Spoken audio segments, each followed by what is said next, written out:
Welcome to Withdraw Consent. I'm Jack. So today I want to talk about just the recent history of Iran and how everything you're told about it is wrong, especially if you watch the PBD podcast. And by the end of this episode, I'm literally going to show you that he's pushing CIA talking points, pro-establishment CIA talking points, in order to do a coup in a foreign country to install a puppet so that we can steal their oil. Okay? You won't believe how different what I'm going to tell you is from what you've seen on PBD Podcast, which I unfortunately watched and got a terrible idea of what's going on in this country. So I wanted to make an episode, and I wanted it to be about the Iran nuclear deal, which was 2015 Obama, right? And basically the deal, this episode is not about that. Basically the deal was Obama will lift some sanctions if you have weapons inspectors go in and make sure that they don't have a military nuclear program. Why are they worried about that? Because when there was a U.S. puppet installed in there, they let them have a civilian nuclear power program for power. But then they had started to convert some of that to weapons grade, right? So Obama lifted some sanctions and froze some of their money.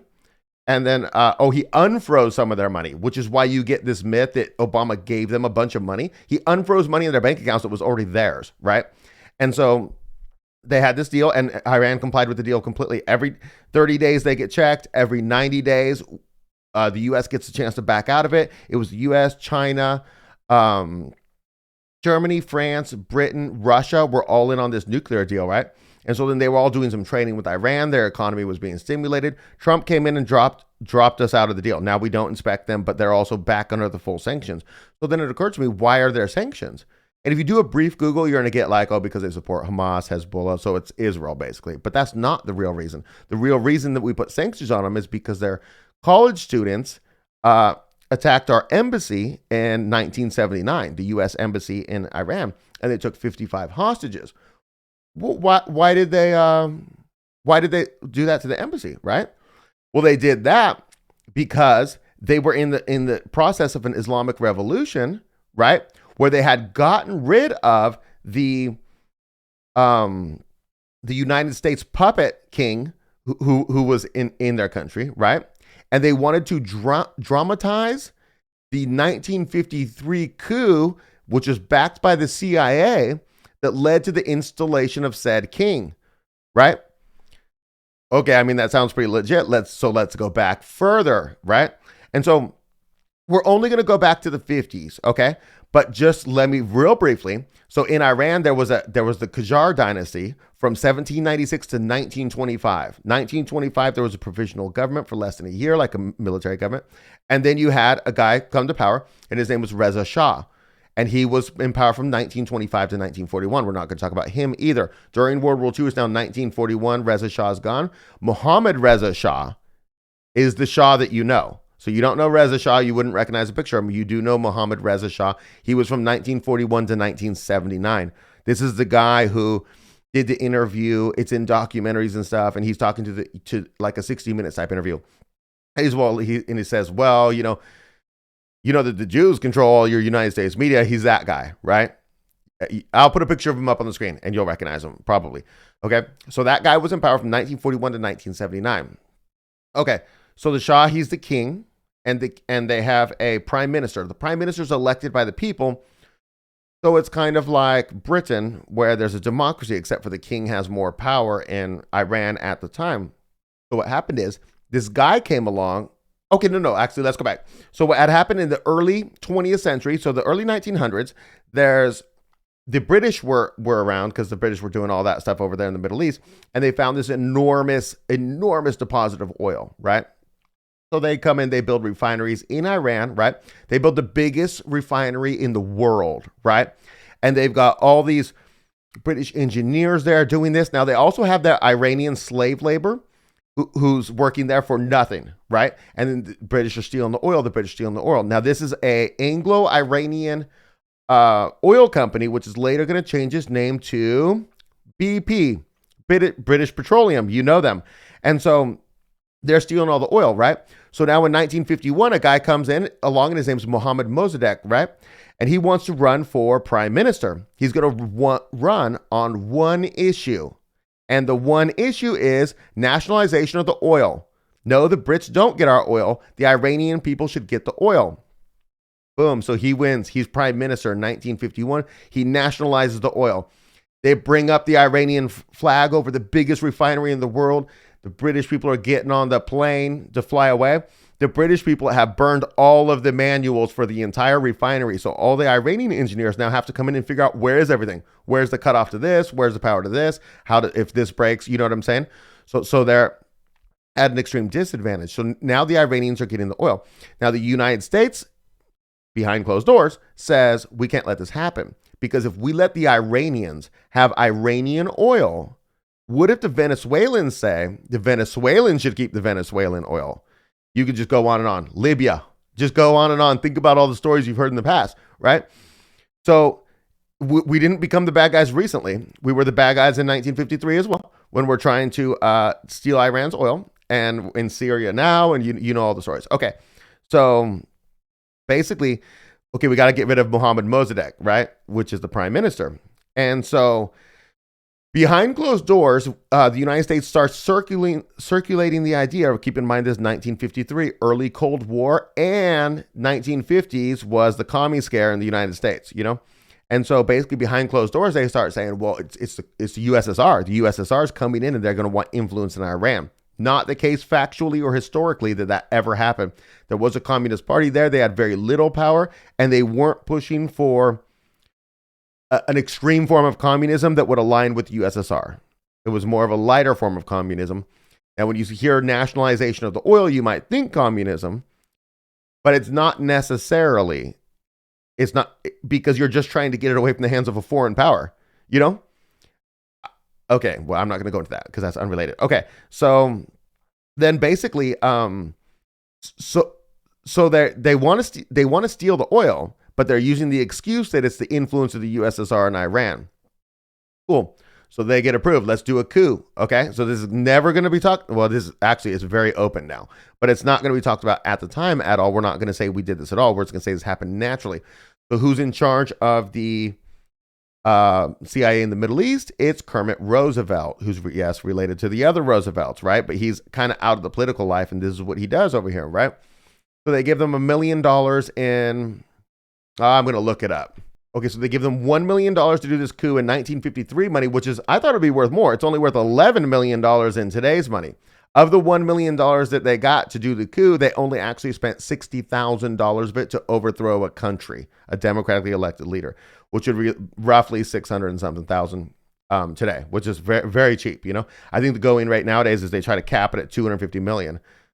Was that what I saw? Yeah, I'm pretty sure that's what I saw. 250 million to coup a country, but then they can't keep doing it. They got to set up a regime that they don't have to do it frequently at. Okay, so here, what they do basically is this. Okay, now keep in mind the Iranians are very, very poor. They've just started getting the oil, but they're used to, the average Iranian is $1 per day for a full day's work. And so basically what they do is the CIA hires a gang of Iranians to go do a protest and start breaking windows and smashing stuff, right? But then cleverly they hire another huge gang of Iranians to go and attack that gang, right? So basically it looks like there's this massive civil war going on in the city, because you can't take your kids out there. It's chaos out there. It's going wild, right? But it's not. It's just two groups of Iranians paid by the same group, the CIA, to battle each other. While this is happening, the Prime Minister Mohammad Mossadegh's his like White House, whatever he had back then, you know, for the prime minister, gets sacked by these marauders paid by the CIA. So he has to flee the country, and then the king signs the Shah, Mohammad Reza Shah, signs a bunch of decrees saying that he's got to take more power, of course, to secure the state from the civil war that's going on, right? And boom, he eliminates the powers of the prime minister. The prime minister is now he's out of the country. And so the Shah is now in complete control, used the army to quell down the paid rioters. Like, even 300 of these people died. They were dedicated to what they were doing. But you got to understand, the first group that's paid, like, go smash up. When the second group comes on them, they don't know that these guys are getting paid. They're like, oh, the citizens are pissed. You know what I mean? And the second group that's coming at the first group is like, no, we want peace and order in our land. We don't want all this chaos, you know? We got to stop these citizens who are out of control. So both sides are legitimately fighting each other. 300 people died within a couple days in that whole thing. So anyways, Now Mohammad Reza Shah is now in power. Okay, so he gives the oil back to the U.S. and Britain, right? Of course, and so he proceeds to govern as a puppet of the United States, and he from 53 then, but he started in 41 to 79. I'm talking about the period from 53 to 79. He's now a puppet of the United States. He's literally propped up, and if we were to let the prop off him, he would just fall because he's going against the will of his people, right? So in order to do that, remember, if you're going with the will of the people, you don't need a lot of repression and stuff. You don't need to, because the people will be happy. But you're going against the will of the people. You're giving away their oil. You're doing this stuff. You got to become more and more repressive. So then he's in history, he's known as a horrible, terrible dictator, right? Because of all the oppressive, the torture. He was on 60 Minutes on that same one talking about the Jews, talking about torture, And so very controversial. So basically what happened is the Iranian people, they wanted to be free, okay? And they wanted self-determination, self-rule. I'm a fan of all people, including my own people, which do not have it right now, having the right of self-determination to self-rule themselves. And I'm not going to criticize how you self-rule yourself when you make your choice. I just want you to have self-rule. So I don't want you to act like my people would act when we get self-rule, because it's different. I don't want Japanese to act like white people if they get, self-determination. You don't be Japanese, do your thing. I want my people to do my thing. Okay. So the people get furious. The people are furious, but they're incited by this guy named Ruhollah Khomeini. This is not Khamenei, who's in charge now. This is Ruhollah Khomeini. He's a cleric, and he's written 40 books, and he's sending cassettes into the country with his preachings about telling people about the 1953 coup, which has been, the information about the coup has been suppressed by the Shah, even though its documents have come out in the United States, and it's kind of a thing. People have written the 1953 coup in the United States at the time, but the people don't know about it. So Ruhollah Khomeini is talking about this. No, he's a very religious cleric, And so part of his message is you need to come back to God. You need to come back to Allah, this and that. You need to follow the Islamic law, this and that. And then the people are like, man, this sounds way better, right? So then you get to the situation with the college kids and the embassy. So first thing that happens is the Islamic Revolution starts, right? And the Shah has to flee the country because the people are up in arms now, right? I would say the people wanting their own self-determination, I support these people, not the goons of the Shah repressing the people and stealing their oil, right? Okay, so he flees to Egypt, then to Morocco, right? The Islamic Revolution is proceeding, and the field office the CIA field office inside the United States Embassy in Tehran sends a message back to the United States and says, do not let the Shah into the United States or we are goners. Do not do it under any circumstance. News article, Shah slips into the United States. News person says the reason why is because he needs a medical treatment, so he came here for our doctors, right? All of a sudden, the situation in Iran becomes incredibly more inflamed, right? This leads the people of Iran to believe that the American puppet is going to be attempted to be reinstalled as the leader of Iran and destroy their Islamic Revolution. They're also fear that the Islamic Revolution is going to be sabotaged, right? And so basically the CIA people who were in the embassy, they said it just became visibly just everybody's just furious. And then eventually the students stormed the embassy. They knew it was going to happen. It was only a matter of time.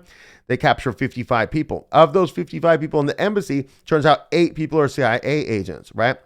So then I don't know what degree they are, but they're tortured by the new Iranian provisional government or the students or whatever. I don't know what degree they are.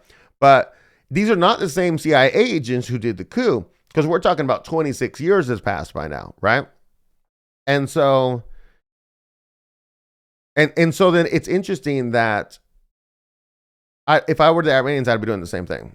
I would be fighting for the freedom of my country, for another country not to. Literally, that's what this channel is about. Fighting for another country not to have power over my leader in the United States, Donald J. Trump.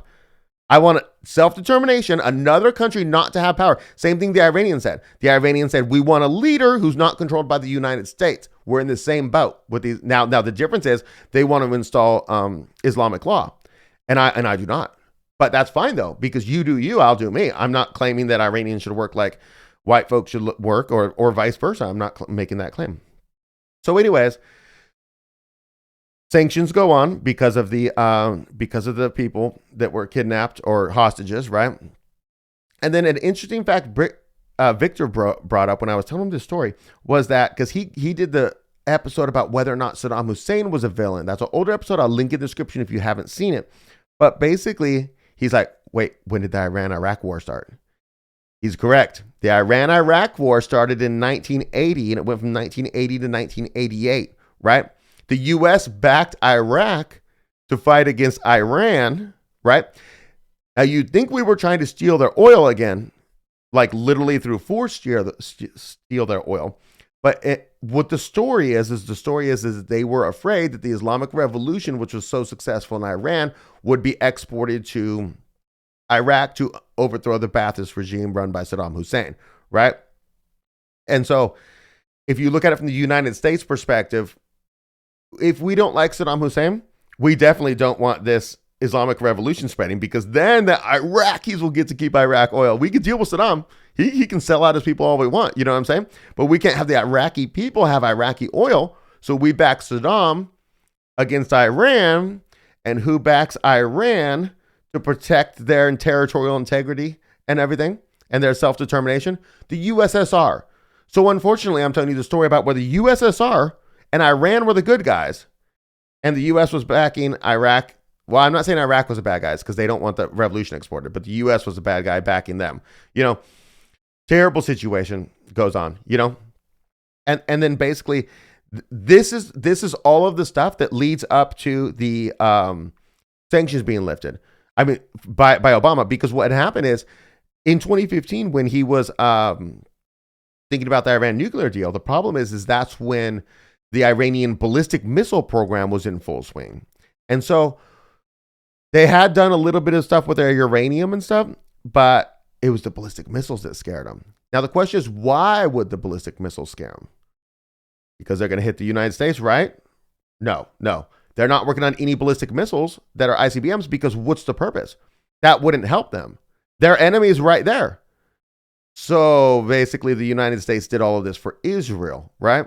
And I don't want Israel to get nuked either. You might, don't put that in the comments, don't incriminate yourself, whatever. I'm just saying, I sincerely, I don't want anybody to get nuked.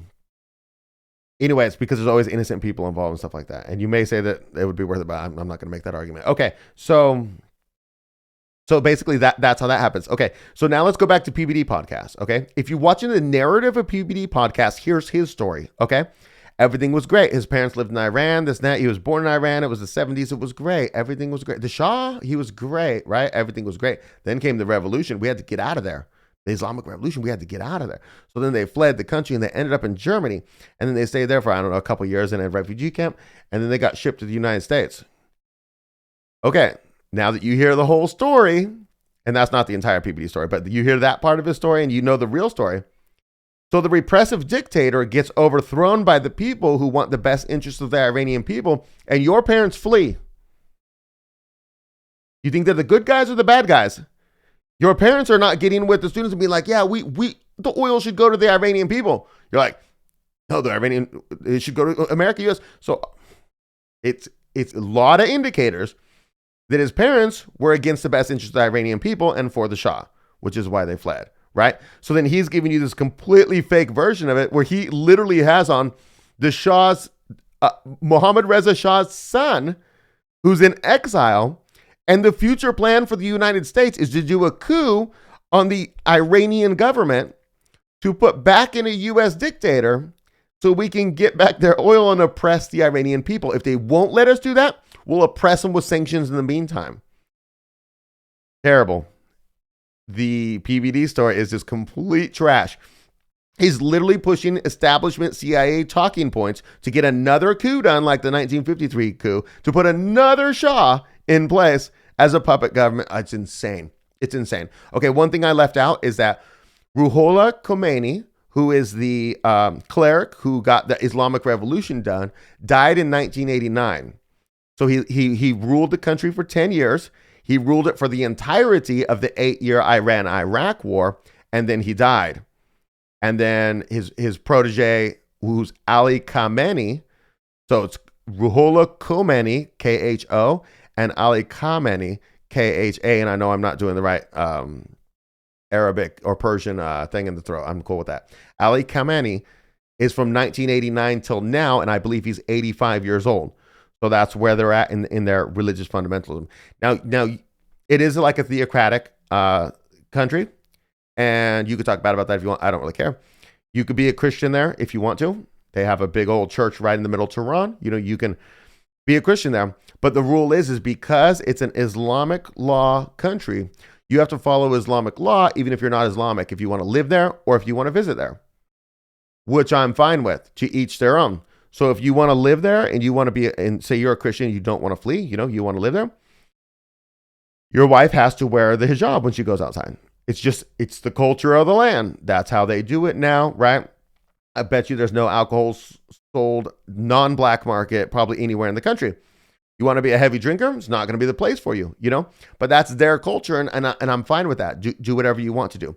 Now, in an extreme case, so for example, there was the controversy where a woman didn't have her hijab on. I think it was caught on video, and then the morality police came, and I think they beat her to death, but she did die.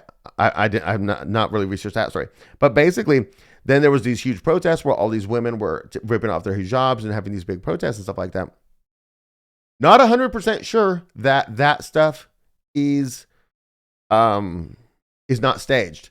That the CIA is not involved in that, or the Mossad. I'm not sure about that because we know the Mossad's in the main what is it, IRC or whatever their main military force is. Because they did that bombing in Tehran when they killed the negotiator for Palestine. Anyways, so I'm not saying that I'm for all of their theocratic things, but it's their thing to do, right? And I kind of think if you're thinking like, well, we should be conservative and not be LGBTQ, and then you got some women's like, I want to rip off my hijab and be non-gender and have a bikini. Which one's better? Which one's worse? You make the decision. I obviously have my choice. Anyways, this stuff was very interesting to me because it brought together the whole situation, and now you can see another instance of how terrible the United States was, how early it was, which surprised me that the CIA just jumped into it because there had only been the OSS just in the 40s, and the 50s they're already doing coups. So anyways, that's what I got for you. Hope you guys have a great weekend. See you next week.